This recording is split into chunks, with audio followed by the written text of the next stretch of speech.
আমরা কি আবার একটা বড় যুদ্ধের মুখোমুখি হতে চলেছি? এর আগে ট্রাম্প ইরানের উপর একবার হামলা করেছিল, গত বছর আমরা জানি। এবং তখন তারা বলেছিল সেই B2 বোম্বার দিয়ে তারা ইরানের পরমাণু কেন্দ্রে তারা হামলা চালিয়ে সমস্তটা ধ্বংস করে দিয়েছে। তাহলে আবার তারা ইরানকে নিয়ে এত চিন্তিত হয়ে গেল কেন? কোনো রকম পরমাণু যুদ্ধের দিকে চলে যাবে না, কারণ একবার যদি পরমাণু যুদ্ধের দিকে চলে যায়। ইরানের পক্ষে একা লড়াই করা আমেরিকার সঙ্গে বোধহয় সম্ভব ছিল না, কিন্তু এখন দেখা যাচ্ছে আস্তে আস্তে হরমুজ প্রণালী বন্ধ হয়ে গেলে সারা বিশ্বে তো বটেই, ভারতের উপরে কিন্তু একটা বড় প্রভাব পড়বে বলে মনে হচ্ছে। এ ব্যাপারে আপনার কি মনে হয়? আজকে একটা বড় ঘটনা, যেটা মানে খুব তাৎপর্যপূর্ণ, যেটা ঘটেছে সুব্রত দা, সেটা হচ্ছে যে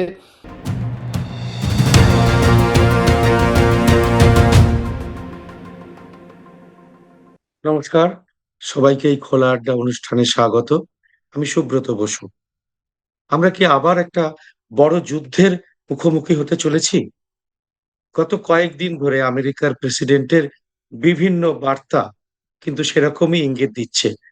এবং এর মধ্যে আমেরিকান সংবাদ মাধ্যম CNN একটি খবর প্রচারিত করেছে যে এই সপ্তাহের শেষ দিকেই আমেরিকার সৈন্য ইরানে হামলা চালাবে।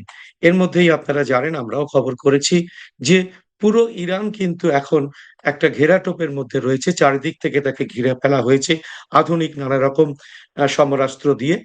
তাই এরকম একটা কিন্তু জল্পনা সারা বিশ্বে এখন শুরু হয়ে গেছে, এবং তার জেরে ভারতের বাজারেও, শেয়ার বাজারেও কিন্তু তার প্রভাব পড়তে শুরু করেছে। তো সমস্ত বিষয়টি নিয়ে আমরা আজকে আলোচনা করব ডক্টর পার্থ বন্দ্যোপাধ্যায়ের সঙ্গে। আপনারা জানেন, নিউ ইয়র্ক প্রবাসী ভারতীয় অধ্যাপক পার্থবাবু এখন এই মুহূর্তে ভারতে আছেন। উনি চলে যাবেন খুব শিগগিরই। তিনি আহ, আন্তর্জাতিক পরিস্থিতি সম্পর্কে গভীরভাবে নজর রাখেন, এবং একই সঙ্গে তিনি লেখক এবং সমাজকর্মী। পার্থবাবু, আপনাকে প্রথমেই আজকের আমাদের এই অনুষ্ঠানে স্বাগত। আমি সরাসরি একদম অনুষ্ঠানের মূল বক্তব্যে ঢুকে যাই যে এই মুহূর্তে আমেরিকা ইরানকে নিয়ে কি ভাবছে বলে আপনার মনে হয়? আমার যে সমস্ত খবরের কাগজ, মিডিয়া, সব কিছু দেখে আহ, বা ইতিহাসের পর্যালোচনা করে আমার যেটা মনে হচ্ছে সেটা হচ্ছে যে ট্রাম্প এখন একটা ভয়ঙ্কর বিপদে পড়েছে। চারদিক থেকে তাকে ঘিরে ফেলা হচ্ছে। এপস্টিন পৈশাচিক ঘটনাবলীর সঙ্গে তার নাম বিভিন্ন জায়গায় বিভিন্নভাবে যুক্ত, একাধিকভাবে। এবং সে কিছুতেই এই এপস্টিনের ভূতকে ঘাট থেকে ঝেড়ে ফেলতে পারছে না। ফলে এবং অভিবাসীদের উপর অত্যাচার নিয়ে রাস্তায় আহ, অভিবাসী দমন বিরোধী আন্দোলনের যারা আন্দোলনকারী, তাদের উপর গুলি চালিয়ে বর্বরভাবে হত্যা, এই সমস্ত কিছু মিলিয়ে ট্রাম্প এখন একটা মারাত্মক বিপদে পড়েছে। ফলে সমস্ত কিছু থেকে মানুষের দৃষ্টি ঘুরিয়ে দিতে এবং আম, দেশে একটা নতুন একটা ভয়ঙ্কর জরুরি অবস্থা বা সামরিক শাসন ধরনের একটা জিনিস তৈরি করার জন্য ট্রাম্পের এখন নতুন যুদ্ধ ছাড়া হাতে আর কোনো উপায় নেই। আর ইরানের ওপরে ট্রাম্প এবং ইসরায়েলের, বিশেষ করে ইসরায়েলের শত্রুতা দীর্ঘকালের, এবং মধ্যপ্রাচ্যে ইসরায়েল বিরোধী যে সমস্ত আহ, যারা ইসরায়েলের আগ্রাসনের বিরুদ্ধে একটা সত্যিকারের প্রতিরোধ গড়ে তুলতে পারত, প্রত্যেকটা দেশকে একটা একটা একটা করে শেষ করে দেওয়া হয়েছে। এখন আমরা সবাই বহুকাল ধরে আমরা জানি যে ইরান হচ্ছে তাদের শেষ আম, বাধা।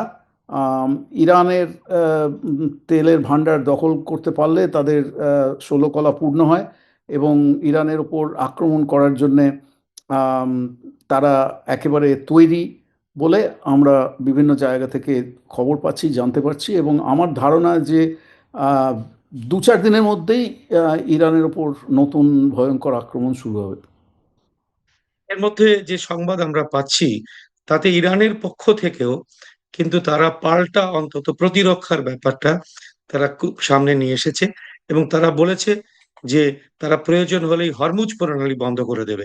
এবং হরমুজ প্রণালী দিয়ে আমরা জানি সারা বিশ্বের প্রায় বেশিরভাগ, একটা বড় অংশ তেলই সেখান থেকে যাতায়াত করে। অতএব হরমুজ প্রণালী বন্ধ হয়ে গেলে সারা বিশ্বে তো বটেই, ভারতের উপরে কিন্তু একটা বড় প্রভাব পড়বে বলে মনে হচ্ছে। এ ব্যাপারে আপনার কি মনে হয়? হ্যাঁ, ভারতের উপরে প্রভাব পড়বে, কিন্তু ওরা আগেই কিছুদিন আগেই যে ট্রাম্পের সঙ্গে মোদির যে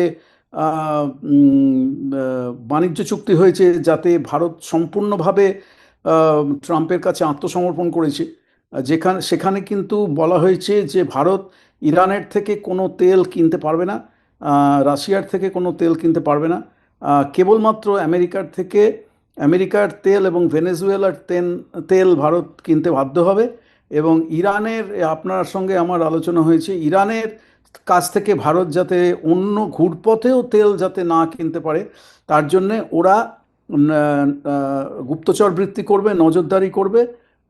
এবং ভারত যদি ঘুরপথে ইরানের তেল কেনে, তাহলে ভারতের বিরুদ্ধে শাস্তিমূলক ব্যবস্থা গ্রহণ করা হবে। এবং সেই শাস্তিমূলক ব্যবস্থার মধ্যে আছে আদানির বিরুদ্ধে যে সমস্ত আন্তর্জাতিক মামলা চলছে সেগুলো আবার নতুন করে শুরু করা, মোদির যে এপস্টিনের ফাইলের সঙ্গে মোদির নাম একাধিকবার নানান ভাবে যুক্ত হয়ে পড়েছে এবং দেখা যাচ্ছে সেইগুলোর আবার নতুন করে, অর্থাৎ ব্ল্যাকমেলিং চলতে থাকবে। বাংলায় যাকে বলা হয় যে মানে একটা অপরাধমূলক কাজ করলে সেটা ফাঁস করে দেওয়ার, যেটা ব্ল্যাকমেলিং, সেটা চলতে থাকবে। ফলে হরমুজ প্রণালী যদি বন্ধ করেও দেয়, তাহলে ভারতের ক্ষেত্রে সেটা এখন আর বিশেষ কোনো তার কোনো অর্থ নেই, কারণ ভারত তো ইরানের থেকে তেল কিনতে পারবেই না। কিন্তু সেই ব্যবস্থাটা, আন্তর্জাতিক বাজারে যদি তেলের দাম আকাশ ছোঁয়া হয়ে যায়, তখন তো আমেরিকা ভেনেজুয়েলা থেকে যে তেল নিয়ে এসে বিক্রি করবে, তার দামটাও সেই হিসেবে ঠিক করবে। তাতে তো তাতে তো শাসক শ্রেণীর কিচ্ছু যায় আসে না। ঠিক। আপনার বাড়িতে আহ, রান্না হচ্ছে কিনা, রান্নার তেল পাওয়া যাচ্ছে কিনা, কেরোসিন তেল পাওয়া যাচ্ছে কিনা, গ্রামের গরিব মানুষের হ্যারিকেনের আলো তারা জ্বালাতে পারছে কিনা, বা একটা গরিব চাষি, সে তার মানে একটা ছোট্ট, হয়তো সারা জীবনের কষ্টের পরে সে একটা ছোট্ট একটা মোটর চালিত পাম্প কিনেছে, ওয়াটার পাম্প কিনেছে, তার তেল সে কিনতে পারবে কিনা, এগুলো তো শাসক শ্রেণীর, মোদি, শাহ, আরএসএস, আর ওদিকে ট্রাম্প বা এই ধরনের যে সমস্ত অত্যাচারী শাসক শ্রেণী আছে, তাদের কিচ্ছু যায় আসে না, একেবারেই কিছু যায় আসে না। এই জিনিসটা মানুষ বুঝতেই পারছে না। আজকে যদি ভারতের যে আন্তর্জাতিক বাণিজ্য চুক্তি হয়েছে, তাতে ভারতের কৃষকরা একেবারে সর্বশান্ত হয়ে যাবে। আমেরিকার সয়াবিন তেল, ভুট্টার সমস্ত তার ভুট্টাজাত যত রকমের প্রোডাক্ট আছে, হ্যাঁ, সমস্ত কিছু যা যা কৃষকরা ভারতে উৎপাদন করে, সেই ভারতের কৃষকদের সেই উৎপাদন একেবারে ব্যর্থ হয়ে যাবে। কারণ ভারতের প্রধানমন্ত্রী বাণিজ্য চুক্তিতে সই করেছে যে আমেরিকার কাছ থেকে ভারত, এই যে জিনিসগুলো ভারতের বাজারে সহজেই পাওয়া যায়, সেগুলো আমেরিকা থেকে ভারত কিনতে বাধ্য হবে। অর্থাৎ সাধারণ মানুষের জীবন বাঁচুক বা না বাঁচুক, তারা ঋণের জর্জরিত হয়ে পড়ুক, তারা না খেতে পেয়ে মারা যাক, তাতে এই সমস্ত অত্যাচারী শাসক শ্রেণীর কিচ্ছু যায় আসে না। বিশেষ করে ট্রাম্পের মতো লোকেদের কাছে মানুষের জীবনের বিন্দুমাত্র মূল্য নেই। ঠিক।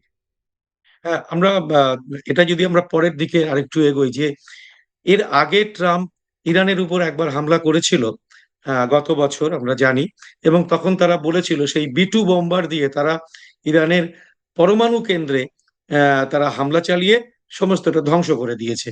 তাহলে আবার তারা ইরানকে নিয়ে এত চিন্তিত হয়ে গেল কেন? যদি পরমাণু কেন্দ্রই ধ্বংস হয়ে যায়, তাহলে আমেরিকার এত চিন্তা কেন ইরানকে নিয়ে? না, তার কারণ হচ্ছে পরমাণু কেন্দ্র ধ্বংস করতে পারিনি। আংশিকভাবে কিছু কিছু ক্ষেত্রে তারা ধ্বংস করতে পেরেছিল, কিন্তু ইরান 1 বছরের মধ্যে তাদের যে হাতে যে বৈজ্ঞানিক যে রিসোর্স আছে, আহ, তার তার মান এতই উন্নত যে তারা 1 বছরের মধ্যে মোটামুটিভাবে পুরো জিনিসটাকে আবার মেরামত করে ফেলেছে। এবং অনেকেই মনে করে, দেখুন এই যে জিনিসগুলো, এগুলো আমরা তো সব খালি অনুমান করি, বা যেটাকে বলে এডুকেটেড গেস। আসলে কি হচ্ছে আমরা তো কেউ কিছু জানি না, আমরা সাধারণ মানুষ কিছুই জানতে পারি না। আর এই দেখুন, নিউ ইয়র্ক টাইমসের মতন একটা এত শক্তিশালী কাগজ, আপনি সিএনএনের কথা বললেন, তাতে এই সমস্ত কথা বলেছে, কিন্তু নিউ ইয়র্ক টাইমস সম্পূর্ণ মানে পিন ড্রপ সাইলেন্ট। মানে একদম নিশ্ছিদ্র নীরবতা পালন করছে। মানে ইরান নিয়ে আজকে নিউ ইয়র্ক টাইমসে কোনো খবরই নেই। তো অদ্ভুত ব্যাপার। হ্যাঁ, তো এই যে জিনিসগুলো আমরা জানতে পারি না যে কি চলছে। তারপরে ধরুন এই যে বলছে যে ওদের সঙ্গে আমাদের একটা আলাপ আলোচনা চলছে, আলাপ আলোচনা কিচ্ছু চলছে না। আলাপ আলোচনার মাধ্যমে এই সমস্ত অত্যাচারী যুদ্ধবাদী শাসকরা তারা সময় কেনে। তারা চাইছে যে এইভাবে কিছুদিন তাদের সময়টা আরও যদি এক সপ্তাহ দু সপ্তাহ তারা এটাকে চালিয়ে যেতে পারে, সেই সময়ের মধ্যে নানান রকম অত্যাধুনিক আম, অস্ত্রশস্ত্র একদিকে এবং গুপ্তচরের বৃত্তি করার জন্য যে সমস্ত আর্টিফিশিয়াল ইন্টেলিজেন্স বা যেসব জিনিসগুলো আছে, যেগুলো এখন একটা চরম পর্যায়ে গেছে, সেগুলোর মাধ্যমে ওই ইরানের ভেতরে বিভিন্ন জায়গাতে ঢুকে যাতে ভেতর থেকে আহ, ইরানের মারাত্মক ক্ষতি করা যায়, সেই চেষ্টা করার জন্যই সময় কিনে নেয়। এটা হচ্ছে সময় কিনে নেওয়ার একটা খেলা। এবারে ইরান তো চুপ করে বসে থাকবে না, ইরান চেষ্টা করবে যাতে তাদের নিজের দেশটাকে বাঁচানো যায়। এখন তার জন্য আমাকে ইরানের যে মানবাধিকার লঙ্ঘন বা নারীদের ওপরে যে অত্যাচার, সেগুলো আমাকে সমর্থন করতে হবে না। দুটো সম্পূর্ণ আলাদা জিনিস। একটা হচ্ছে ইরানের ভেতরে একটা হিউম্যানিটেরিয়ান ক্রাইসিস, যেখানে কোনো রকম বিরোধিতাকে গলা টিপে মারা হচ্ছে, যেখানে নারীদের ওপরে অত্যাচার হচ্ছে, যেখানে কোনো রকম মানে একটা ইসলামিক তন্ত্র সেখানে চলছে। সেগুলোকে আমরা কেউ মানে সমর্থন করি না। কিন্তু ইরান যে মধ্যপ্রাচ্যে এই আমেরিকা ইসরায়েলের যে এবং ব্রিটেনের যে ভয়ঙ্কর যে অক্ষশক্তি, সেই অক্ষশক্তির বিরুদ্ধে ইরান হচ্ছে শেষ মানে সত্যিকারের, যাকে ইংরেজিতে বলে স্টাম্বলিং ব্লক, মানে শেষ বাধা। হ্যাঁ, সুতরাং সেই দিক থেকে ইরানের ওপরে আমাদের কিছুটা সহানুভূতি আমাদের আছেই। আর ইরানের সঙ্গে ভারতের দীর্ঘকালের সম্পর্ক, আজকের সম্পর্ক না। ইরান তো পার্সিয়ার পারস্য। সঙ্গে হুম। পারস্য পারস্য উপসাগর আর পারস্য দেশ আর ভারতের সঙ্গে দীর্ঘকালের মানে শত শত বছরের সুসম্পর্ক আছে। আহ, এখন ইরানের সঙ্গে যাতে ভারতের কোনো রকম যোগাযোগ ব্যবস্থা যাতে নষ্ট হয়ে যায়, কারণ মনে রাখতে হবে যে মধ্যপ্রাচ্যে ইরান হচ্ছে মানে সৌদি আরবের পরেই সবচাইতে বড় দেশ, আর জনসংখ্যার দিক থেকে বোধহয় সবচাইতে বড় দেশ, আর ভারত হচ্ছে এদিকে সবচাইতে বড় দেশ।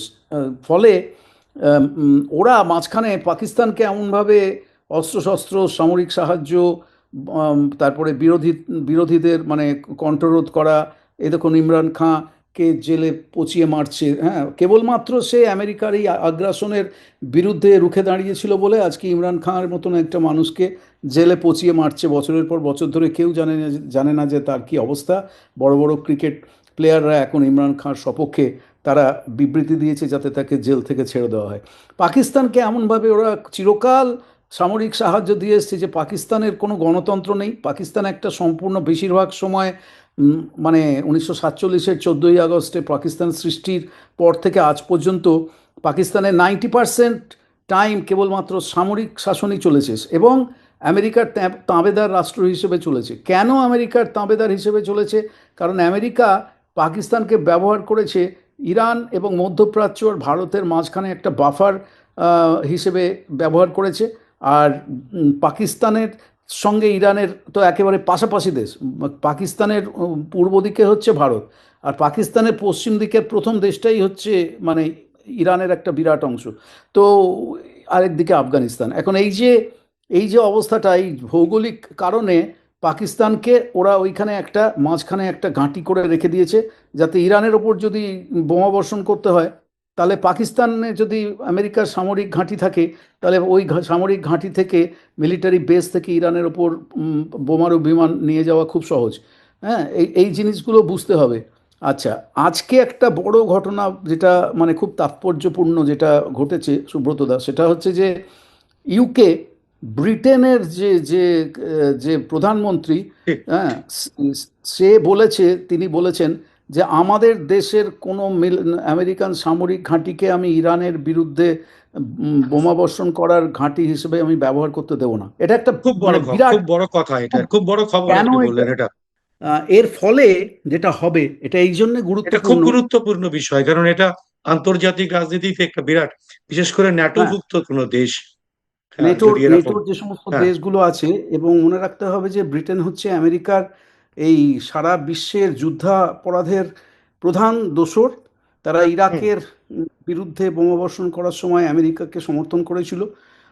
এবং সারা বিশ্বের আজকে যে এই ভয়ঙ্কর যে অবস্থা, সেই অবস্থার জন্যে ইসরায়েলের সৃষ্টি থেকে শুরু করে আজ পর্যন্ত ইসরায়েল, ইহুদিরা যখন অত্যাচারিত হয়েছিল হিটলারের হাতে, তার প্রতি আমাদের, ইসরায়েলের ইহুদিদের প্রতি আমাদের সম্পূর্ণ 110% সমর্থন ছিল এবং এখনও আছে। তারা যেভাবে এই ফ্যাসিস্ট নাৎজিদের হাতে যেভাবে তারা অত্যাচারিত হয়েছে, তাদের যেভাবে গণহত্যা করা হয়েছে, তাদের ওপরে যে অমানুষিক বর্বর যে অত্যাচার হয়েছে, সেগুলোর বিরুদ্ধে আমরা চিরকাল থাকব, এ বিষয়ে কোনো সন্দেহ নেই। কিন্তু এই মুহূর্তে ইসরায়েলের যে ঘটনাবলী, এবং আমি নিজে ইসরায়েলে গিয়ে দেখে এসেছি, নিজের চোখে দেখে এসেছি যে ইসরায়েলের মানুষ কিন্তু এই গাজার গণহত্যা বা এই যে প্যালেস্টিনিয়ানদের উপরে এই যে চরম নিপীড়ন, এগুলোকে সমর্থন করেন। দেশেও কিন্তু বিক্ষোভ হচ্ছে, দেশের মানুষ বিক্ষোভ করছে নেতানিয়াহুর বিরুদ্ধে। আমেরিকাভাবে বিক্ষোভ হচ্ছে, কিন্তু এই মিডিয়া, যে নিউ ইয়র্ক টাইমস, সিএনএন বা আমেরিকার যে সমস্ত মিডিয়া, সেগুলো মানুষকে সেগুলো জানতে দিতে চায় না। এই হচ্ছে ব্যাপার।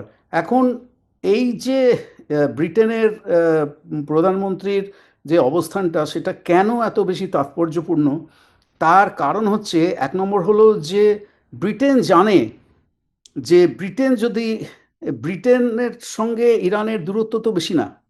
হুম। আর ইরানের যে যে মানে লং ডিস্টেন্স যে ক্ষেপণাস্ত্র আছে ইরানের কাছে আছে, বা যে নিউক্লিয়ার পরমাণু শক্তি আছে, আমেরিকাকে ইরান হয়তো ডিরেক্টলি অ্যাটাক করতে পারবে না, কিন্তু ইউরোপের দেশগুলোকে প্রত্যাঘাত করা ইরানের পক্ষে খুব সহজ।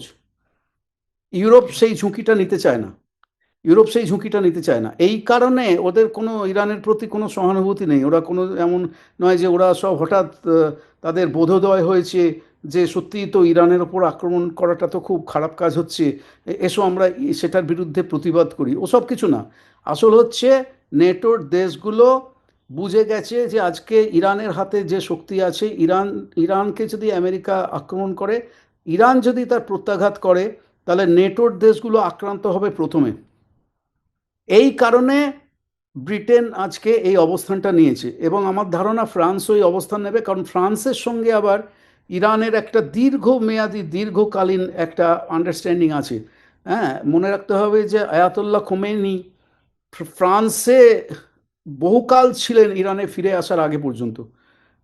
ফ্রান্স এমন একটা দেশ, যে দেশটা সব রকম অত্যাচার, ঔপনিবেশিকতা, হ্যাঁ, আফ্রিকার বিভিন্ন দেশ দখল, হাইতি দখল, সোনা লুণ্ঠন, সব কিছুর মধ্যেও ইউরোপের কতগুলো দেশ আছে যেখানে একটা একটা পলিটিক্যাল, একটা অ্যাসাইলামের একটা জায়গা আছে, রাজনৈতিক আশ্রয়ের একটা জায়গা আছে। ফ্রান্স হচ্ছে এমন একটা দেশ। ফলে ফ্রান্সের সঙ্গে ইরানের বহুকালের সম্পর্ক। ফ্রান্সও চাইবে না যে ইরানের ওপর আক্রমণ হোক, অর্থাৎ নেটোর অনেকগুলো দেশ, প্লাস তারা নিজেরা আক্রান্ত হতে পারে, তাদের ওপর প্রত্যাঘাত করতে পারে ইরান। এই কারণে তারা আমেরিকার এই বর্বর আগ্রাসনের বিরুদ্ধে একটা জায়গাতে একটা অবস্থান নিয়েছে, যেটা আমেরিকার পক্ষে খুব একটা সুবিধাজনক হবে না। কিন্তু তা সত্ত্বেও আমেরিকার হাতে যে অস্ত্রশস্ত্র আছে, এবং রাশিয়ার সঙ্গে ইরানের আবার খুব দীর্ঘকালীন রাশিয়া ঘনিষ্ঠ এবং চায়না দুটো দেশই এখন ইরানের কার্যত পাশে দাঁড়িয়েছে। কার্যত পাশে দাঁড়িয়েছে। ফলে ব্যাপারটা এত সহজ হবে না।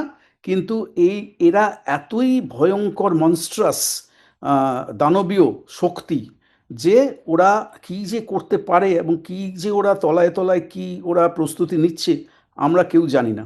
আমরা শুধু আশা করতে পারি যে একটা আহ, মানে আহ, পরমাণু যুদ্ধের দিকে যেন ব্যাপারটা গড়িয়ে না যায়। এমনিতেই তো পৃথিবীতে পোকামাকড়ের মতন এরা মানুষ মেরেছে। হ্যাঁ, ইরাকে যে, বা সিরিয়াতে বা লিবিয়াতে যে সংখ্যায় মানুষ, আমেরিকার যুদ্ধাপরাধী প্রেসিডেন্টরা এবং সামরিক শক্তি যে লক্ষ লক্ষ নিরীহ মানুষ মেরেছে, গাজাতে যেভাবে শিশুদের ওপরে অত্যাচার করা হয়েছে, এর কোনো, আধুনিক পৃথিবীর ইতিহাসে এর কোনো তুলনা নেই। মানে ক্ষমার বাইরে, ক্ষমার কোনো প্রশ্নই ওঠে না। কিন্তু আমরা যেহেতু হিংসার বদলে হিংসাতে বিশ্বাস করি না, সুতরাং আমরা কেবলমাত্র আশা করতে পারি যে আন্তর্জাতিক চুক্তি এবং বিভিন্ন যে সমস্ত মানে পাওয়ার ব্রোকার যাদেরকে বলা হয়, প্রধান প্রধান যে সমস্ত শক্তি আছে, ভারত তার মধ্যে একটাও না, ভারতের কথা কিচ্ছু যায় আসে না, তাতে এই সমস্ত মানুষের একটা রেজিস্ট্যান্স তৈরি হবে এবং শেষ পর্যন্ত জিনিসটা কোনো রকম পরমাণু যুদ্ধের দিকে চলে যাবে না। কারণ একবার যদি পরমাণু যুদ্ধের দিকে চলে যায়, তাহলে মানে এখন যে অবস্থা, তাতে মানব সভ্যতা শেষ হয়ে যেতে পারে। খুব সুন্দর আপনি বলেন। এই ইরানের যে ক্ষেপণাস্ত্রের আওতায় থাকা ইউরোপের বিভিন্ন দেশ, ন্যাটোভুক্ত দেশ, গোটা ইউরোপের ইউনিয়ন, ইরানের হাতে আমরা দেখেছি শেষ ইসরায়েল যুদ্ধের সময় তাদের হাইপারসনিক যে মিসাইল, তাদের নিজস্ব দেশীয় প্রযুক্তিতে তৈরি, তারা বৃষ্টির মতো সেখানে ফেলেছিল ইসরায়েলে। এবং ইসরায়েলের মতো সমর সমর শক্তিতে তারা তাদের যে ভান্ডার, তাদের অস্ত্র ভান্ডার প্রায় শেষ করে দিয়েছিল ইরান। এবং পারস্য সভ্যতাকে আমরা আগেও দেখেছি যে তাদের উপর বারবার নানা রকম সভ্যতার আক্রমণ হলেও কখনো পারস্য কিন্তু কখনো জয় করা যায়নি।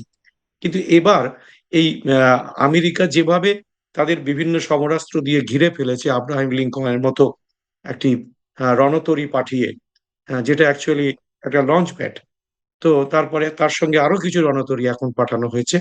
সেই রকম একটা পরিস্থিতিতে ইরানের পাশে যদি অন্য কোনো দেশ না থাকে, তাহলে ইরানের পক্ষে একা লড়াই করা আমেরিকার সঙ্গে বোধহয় সম্ভব ছিল না। কিন্তু এখন দেখা যাচ্ছে আস্তে আস্তে তার দিকেও পাল্লাটা কিন্তু ভারী হচ্ছে।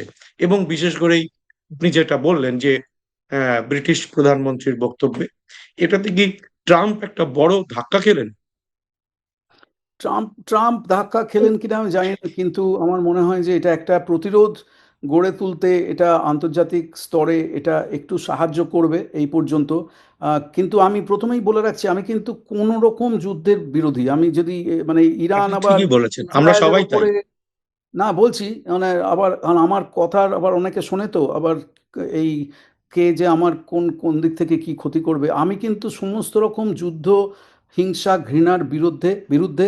ইরান যদি ইসরায়েলের ওপরে বোমা বর্ষণ করে, আমি সেটাও সমর্থন করি না। হ্যাঁ, সুতরাং সেটা আমি আগেই পরিষ্কার করে একটু বলে নিচ্ছি।